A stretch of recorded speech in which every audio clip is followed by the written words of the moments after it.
Hello guys, नमस्कार। मैं मृत्युंजय आप सभी का स्वागत करता हूं ज्ञान नीति के यूट्यूब क्लासेस में। यहां हम आपके लिए एसएससी सीजीएल प्रीलिम्स में जो प्रीवियस ईयर्स के क्वेश्चन आए हुए हैं मैथमेटिक्स का, उसका ये हम सीरीज चला रहे हैं जिसका कि नाम है मैथ्स मैराथन।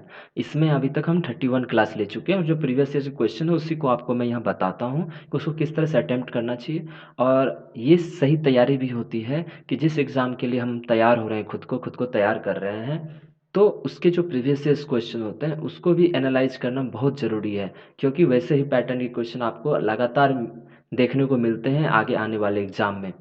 तो समझ रहे होंगे मेरी बात, तो आप हमारा वीडियो तो देख ही रहे होंगे। तो आप चलिए आज का नेक्स्ट क्लास स्टार्ट करते हैं जो हमारा क्लास नंबर 32 है। ओके, इससे पहले मैं एक बात बता देना चाहता हूँ कि हमारा एक ऐप लॉन्च हुआ है ज्ञान नीति के नाम से। आप उसको ज़रूर डाउनलोड कीजिए। उसका जो है लिंक जो है हमारे डिस्क्रिप्शन बॉक्स में मिल जाएगा आपको। वहाँ से आप उसको डाउनलोड कर सकते हैं और उसमें बहुत सारे फ्री कोर्सेज और बहुत सारे फ्री टेस्ट सीरीज़ हैं। आप उसका ज़रूर लाभ उठाइए। तो चलिए आज का क्लास हम स्टार्ट करते हैं। ये रहा हमारा पहला क्वेश्चन। तो पहले देखते हैं क्वेश्चन क्या कह रहा है। कह रहा है कि ए बाउट एन आर्टिकल फॉर 5400 रुपये।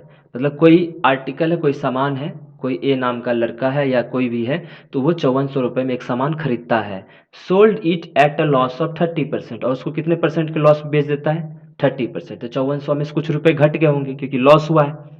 तो फिर क्या कहता है कि with this amount he bought another article and sold it at gain of 60%। फिर क्या बोला कि जितना रुपये अब मेरे पास बचे ना, बेचने के बाद जो मुझे मिला वो सामान को बेचने के बाद, उस पैसे से हम एक और दूसरा सामान ले लिए।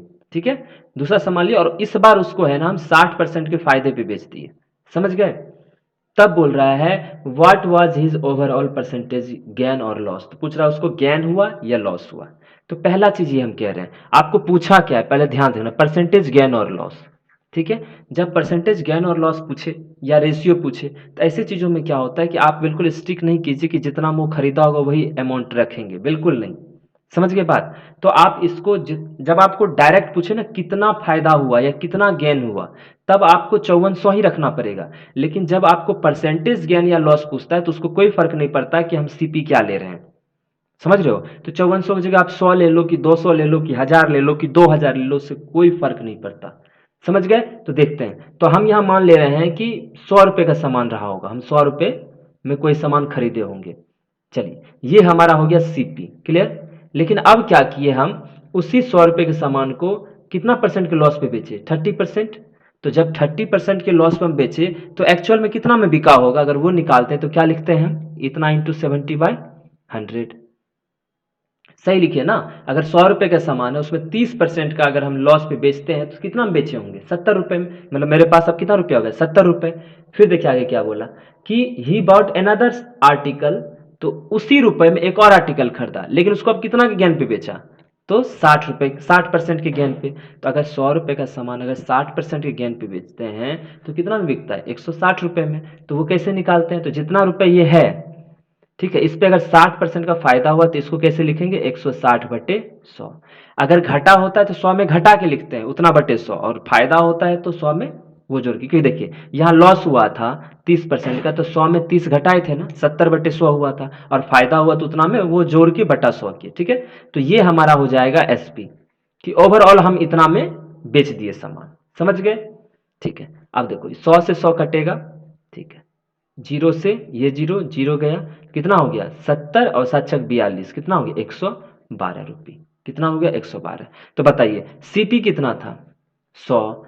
हमको ओवरऑल कितना हमको मिला बाद में, सब कुछ सारा काम करने के बाद? 112। तो कितने का फायदा हुआ? 12 रुपए का। कितने पे? 100 पे। तो यही तो परसेंट होता है, परसेंट हम 100 पे ही देखते हैं। तो ओवरऑल मेरा कितना हो गया?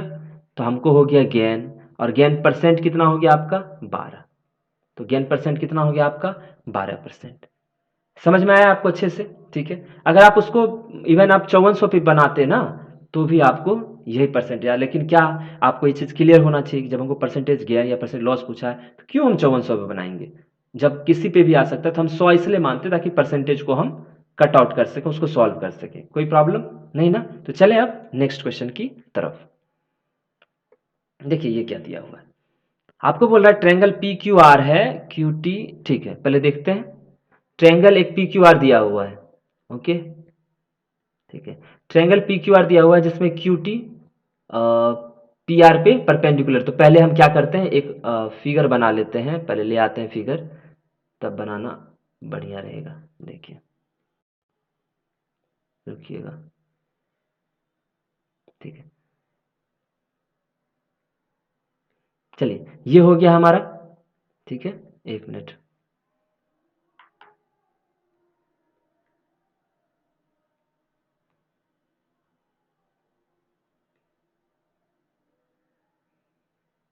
ठीक है। अब देखते हैं, इसको लिख लेते हैं हम क्यू पी और आर। ये ट्रायंगल मेरा हो गया क्यू पी आर। देखिए अब क्या बोला, मतलब पी क्यू आर ट्रायंगल हो गया ना। अब बोला कि क्यू टी परपेंडिकुलर है, मतलब क्यू टी, यहाँ से क्यू टी डाल दीजिए नीचे, यहाँ पे ले आइए, ये क्या है, इस पे परपेंडिकुलर है, ठीक है। और ये क्या हो गया टी। फिर आपको क्या बोला, देखिए, फिर बोल रहा है S is a point on Q R. Q R कहाँ है भाई, तो यहाँ कोई एस पॉइंट है, ठीक है। तो Q R such that P S Q बराबर पी एस क्यू, ये देखिए पी एस क्यू, ये वाला, यही है ना। पी से गए एस पे, एस से गए क्यू पे, ये कितना है आपका, ये आपको दे दिया कि पी डिग्री, ठीक है। अब देखिए नेक्स्ट क्या बोला, फिर बोलता है टी क्यू आर बराबर 46 डिग्री। कहाँ है टी क्यू आर, मतलब आपको इसके बारे में बोल रहा है। ये टी क्यू आर तो आपका यही है, टी क्यू आर एंगल, तो ये कितना बोल दिया आपको, 46 डिग्री। फिर आगे क्या बोला, S P R. S P R कहाँ है भाई, एस पी आर, तो ये बोल दिया आपको कितना, 32 डिग्री। समझ गए, 32 डिग्री। तो आपको किसके बारे में पूछ रहा है, तो बोल रहा है फाइंड एंगल पी। आपको ये पी पता करना है, तो आप देखना अच्छे से कैसे पी पता चलेगा। देखिए, एक बात बताओ, ये 90 डिग्री है ना, ठीक है, ये 90 है, तो एक बात बताइए ये 46 है, तो ये कितना हो जाएगा, 54 डिग्री। कोई दिक्कत, क्योंकि देखिए ये वाला क्यू टी आर यहाँ 90 है, तो ये दोनों मिलकर 90 होना चाहिए था, तो ये 46 था, तो ये हमारा क्या हो गया, 54। यहाँ तक समझ में आया, ठीक है। अब मुझे एक बात बताओ कि अगर ये 54 है और ये 32 है, तो एंगल पी कितना हो जाएगा। तो अगर यहां से अगर सिर्फ इस ट्रायंगल को देखा जाए, ठीक है, ये triangle P, sorry, P R S अगर ट्रायंगल देखा जाए, तो इसके लिए बाहरी एंगल है ना, ये वाला एंगल, इसके लिए एक्सटीरियर एंगल हो गया। तो एक्सटीरियर क्या होता है, एंगल का सम होता है। तो अगर पी देखा जाए तो पी क्या हो जाएगा, 32 प्लस 54 डिग्री, कितना हो गया, 4 2 6 5 3 8, 86 डिग्री, ठीक है। समझ गए ना आप। तो मतलब मेरा कहना है कि इसमें क्या है कि जब कोई ट्रायंगल होता है तो उसको आगे बढ़ाओगे तो ये एंगल के बराबर होता है। अगर ये 1 है तो ये 2 है, तो ये 1 + 2 होता है। तो यहाँ भी देखिए ये 32 डिग्री हो गया, ठीक है, और ये 54 डिग्री। तो इस दोनों को मिला के ही तो ये बनेगा ना, क्योंकि इस ट्रायंगल के लिए जो हम ट्रायंगल बता रहे हैं उसका आगे लाइन अगर ड्रॉ करेंगे तो ये हमारे लिए क्या हो जाएगा, एक्सटीरियर एंगल। क्लियर, समझ में आया। तो बहुत ही आसान क्वेश्चन था, अगर आप जब फिगर ड्रॉ कीजिएगा तो बहुत आसानी से ये बन जाएगा। चलिए अब देखते हैं नेक्स्ट क्वेश्चन। ये देखिए, तो आपको दिया हुआ है, ऐसा वाला क्वेश्चन हम पहले भी करवाए हैं, लेकिन हर बार क्या होता है थोड़ा सा पैटर्न चेंज होता है, तो वो देख लेते हैं।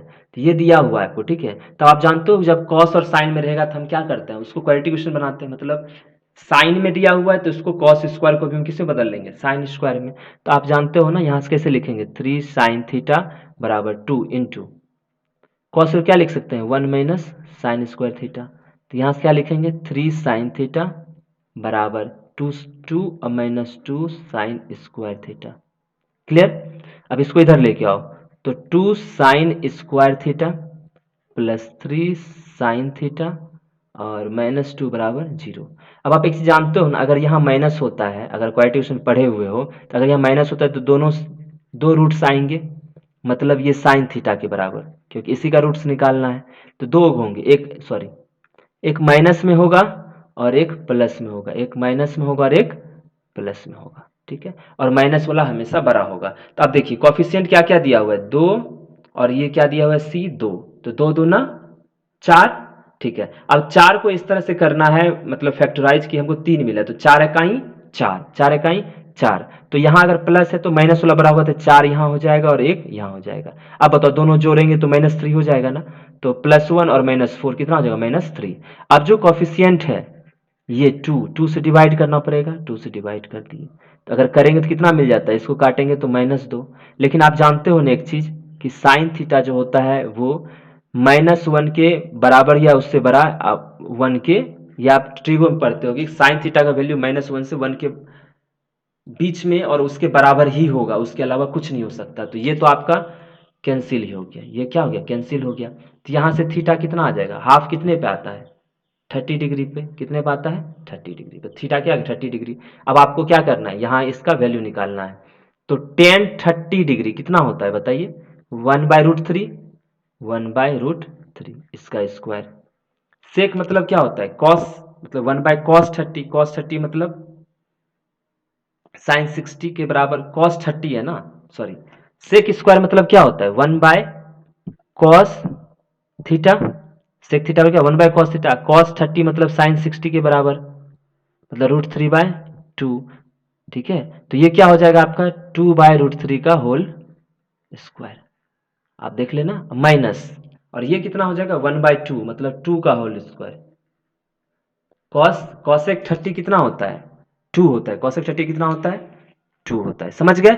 तो इस तरह से आप उसको पुट करके निकाल सकते हैं। तो अब देखो यहाँ से, तो 1/3, 4/3, माइनस 2 दूना 4, तो 4 1 5, और 4 1 5/3 -4, तो चरतिया 12 करोगे तो 12 5 में से घटाओगे तो -7/3 हो गया ना। चरतिया 12 माइनस में 12 है तो आपको वो आंसर -7/3 आ जाएगा। क्लियर, समझ में आया आप लोगों को, ठीक है। तो ऐसे ही करके क्या होता है कि हमको अपना क्वेश्चंस जो है, जो भी है, उसको आप बेसिक तरीके से आराम से बना सकते हैं, ठीक है। चलिए देखते हैं, ये सारे क्वेश्चंस आपको एग्जाम में आए हुए हैं। अब चलिए देखते हैं नेक्स्ट, ये दिया हुआ है, ओके, एक मिनट रुकिएगा। ये अगर दिया हुआ है तो मैं साइड कर दूं, ठीक है। ये 4 ऑप्शंस हैं आपके, चलिए देखते हैं आप। तो आप जब ये क्वेश्चन देखते हो तो आपको लगता होगा कि पहले के में ले आए, तो आपको पूछा क्या है, के पूछा है, के का वैल्यू, तो कैसे भी करके के सॉल्व करना पड़ेगा। आप ये सोचोगे कि इसको इधर लेके जाऊं, इसके साथ मल्टीप्लाई करूं, इसको इधर ले जाके इसके साथ ऐसा कुछ नहीं करना। आप डिविडेंड, कंपोनेंट एंड डिविडेंड जानते होंगे। तो क्या होता है कि आपको दिमाग लगाना है कि एक टर्म ये है और एक टर्म ये है, एक बार दोनों को जोड़ दीजिए और एक बार दोनों को घटा दीजिए। तो हम एक बार तुमको करके दिखा देते हैं, ten theta plus sine theta, ठीक है, ये हो गया। और इसमें इसको जोड़ना पड़ेगा, तो plus ten theta minus sine theta, जोड़ दिए, कोई दिक्कत नहीं, बाय। अब इसमें से इसको घटा दो एक बार, tan theta plus sine theta minus tan theta minus sine theta, समझ गए। और जो ऑपरेशन हम इधर किए वही इधर के लिए भी करना होगा, इस दोनों के लिए।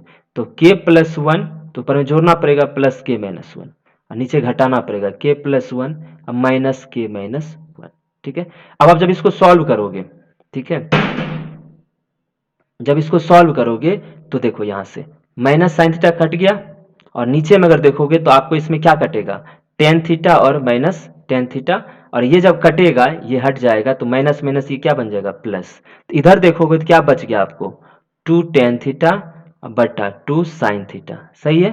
और यहाँ देखो +1 -1 तो 2k, अब आए यहाँ k तो कट ही जाएगा, अब +1 ये और -1 +1 ये 2, तो 2 से सब कट गया, तो आपको यहाँ से डायरेक्ट किया आ जाएगा। तो टेन थीटा क्या लिख सकते हैं, sine theta upon cos theta, और नीचे ऑलरेडी साइन थीटा है। तो ये दोनों जब कटेगा तो आपको के बराबर क्या आ गया, 1/cos थीटा, ठीक है। तो 1/cos थीटा क्या बन जाएगा आपका, सेक थीटा, क्या बन जाएगा आपका, सेक थीटा। आंसर कहाँ गया, ऑप्शन नंबर ये, सही है ना। तो इस तरह से आप इस क्वेश्चन को आराम से बना सकते हो, समझ गए ना। तो ये वाला चीज आपको करना चाहिए था, वरना आप चाहते तो k-1 को 10 प्लस साइन थीटा के पास मल्टीप्लाई करते, फिर 10 माइनस साइन थीटा को k+1 के साथ मल्टीप्लाई करते, फिर जाकर उसको सॉल्व करते, तो बहुत लेंदी चला जाता। तो ये कंपोनेंट डिविडेंडो आराम से आप ध्यान रखिए, अभी तक तो लिखना पड़ा, वरना हमको लिखने की जरूरत नहीं थी। आप जान रहे हो इस दोनों को जोड़ेंगे तो ये दोनों खत्म हो जाएगा, जब इस दोनों को हटाएंगे तो साइन थीटा रहेगा, इस दोनों को जोड़ेंगे तो के बचेगा, समझ गए ना। तो अगर इस तरह से देख के भी आप डायरेक्ट बना सकते थे, क्लियर। तो चलिए अब नेक्स्ट क्वेश्चन की तरफ बढ़ते हैं।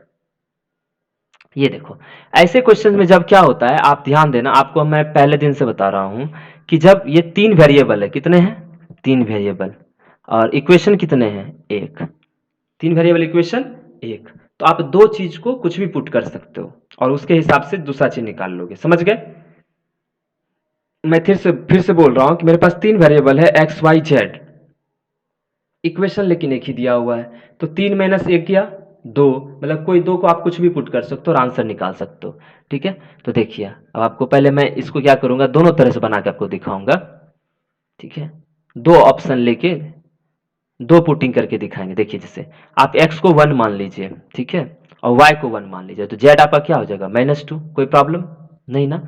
अब बताओ यहाँ डिवाइड करना है, तो x स्क्वायर मतलब 1 प्लस y स्क्वायर 1 और z स्क्वायर तो 2 दूना 4 बटे z स्क्वायर है तो z मतलब -2 का स्क्वायर 2 दूना 4 माइनस एक्स वाई तो 1 इंटू 1 तो 4 2 6 बटे 4 में से 2 4 में से 1 गया 3, तो आंसर कितना आ गया 2। अब आप कहोगे सर क्या ऐसा पॉसिबल है, तो हम बोलेंगे हाँ क्यों नहीं पॉसिबल है। तो आप दूसरा कुछ और ले लो ऑप्शन, तो हम 1 ले रहे हैं यहाँ 2 ले रहे हैं, तो 2 1 3 -3 हो जाएगा। अब उससे भी करके देख लो। अब देखो यहाँ से सॉल्व करना, तो x मेरा 1 है तो 1 इकाई 1, y मेरा 2 है तो 2 दूना 4, z मेरा -3 है तो स्क्वायर करेंगे तो 3 तिया 9 ही हो जाएगा। नीचे देखो z स्क्वायर है तो 3 तिया 9 माइनस एक्स वाई, इस दोनों मल्टीप्लाई कर दो 2, तो 9 4 13 1 14, 9 में से 2 गया 7, काटोगे तो 2। देख लो हमेशा ऑप्शन क्या आ रहा है, आंसर क्या आ रहा है 2 ही, तो आंसर आपका क्या हो गया 2। समझ गए? ठीक है, तो ऐसे ही क्वेश्चंस होते हैं और उसको बहुत आसानी से आप क्या कर सकते हो, बना सकते हो। ठीक है, तो आज हम बहुत सारा मतलब 5 क्वेश्चंस देखे और पांचों क्वेश्चन अलग अलग तरह के थे, बहुत अलग कंसेप्ट पे थे। आप समझ गए होंगे कि किस तरह से हमको अटेम्प्ट लेना है। ठीक है, तो आपसे हम मिलते हैं नेक्स्ट क्लास में। अगर आपको हमारा वीडियो अच्छा लग रहा है तो आप ज़रूर इसको लाइक कीजिए, इसको शेयर कीजिए अपने दोस्तों के साथ, ताकि उसे भी बहुत सारा फ़ायदा मिल सके, और हमारे चैनल को सब्सक्राइब करना ना भूलिए, ताकि जो भी नेक्स्ट अपडेट हो, नेक्स्ट जो भी मैं क्लास लूँगा तो उसका आपको नोटिफिकेशन मिलता रहे। ठीक है, तो मिलते हैं आपसे नेक्स्ट क्लास में और अच्छे क्वेश्चंस को लेके, और उसको भी वहाँ पे आपको हम बताएंगे। तब तक के लिए धन्यवाद। स्वस्थ रहिए, मस्त रहिए।